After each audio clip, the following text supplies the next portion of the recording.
Okay, I just wanted to back up here to verse 12 of chapter 11. Now, if the fall of them be the riches of the world, and the diminishing of them the riches of the Gentiles, how much more their fullness? If the fall of them be the riches of the world, we're talking about national Israel, judicially blinded Israel. Now keep in mind, we're talking about nation Israel, and you know who came out to lead the nations of northern Israel, and that's Ephraim and Manasseh. So we're really speaking about the ideological, letter law, judicially blinded Israel being led by the Ephraimites. So it says that in this sense they have fallen because of the riches of the world. Now if the fall of them be the riches of the world, and the diminishing of them the riches of the Gentiles. So that means that these blinded Israelites have fallen by the riches of the world. But when the fallen Israelites fall, meaning the diminishing of them, it says the riches of the Gentiles will then increase. But he proposes a new question here, he says, well, if that's the case, he says, well, if we just go ahead and get rid of all of these Israelite false shepherds that have deceived us, well, yeah, the riches of the Gentiles will increase.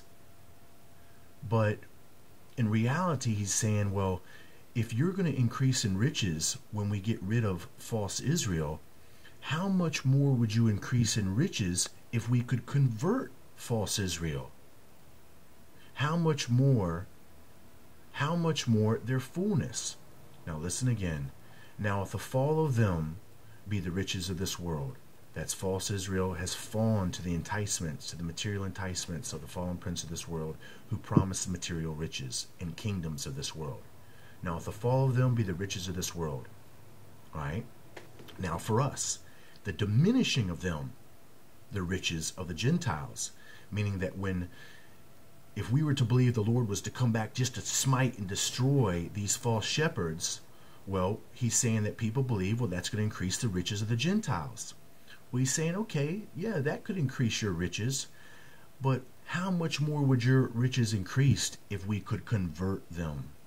If we could bring them back unto the saving grace of Jesus Christ, and we would all be united under one family. Because I hate to say it, they're hard workers. They're hard workers. They diligently seek to get things done, and it is laced within their genetics. And within our genetics, we've become lethargic and apathetic and lazy.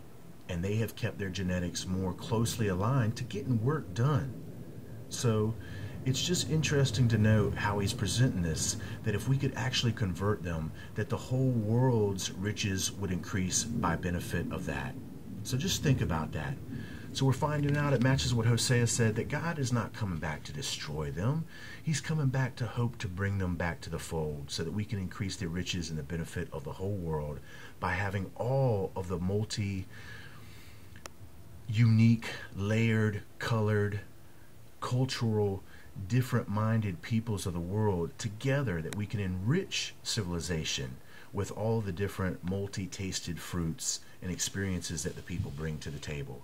You know what I mean? We don't want a bunch of robots running around. We want people that bring unique things to the table, and if they can be converted and brought back, well, so be it.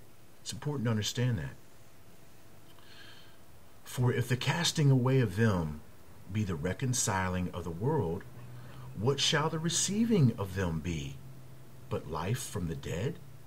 Meaning, if we cast away, well, it's going to fix the world. If we cast all these sinners, all these false ones away, false Israel who follow the path of the deceiver, if we cast them away, it's going to reconcile the world. Well, he says it again. What shall the receiving of them be? So if they were to received in, is it just bringing life from the dead, or is there something more there? Well, there is something more. He's saying that Jesus Christ loves everyone and that he wants everyone back under the fold. I'll be back.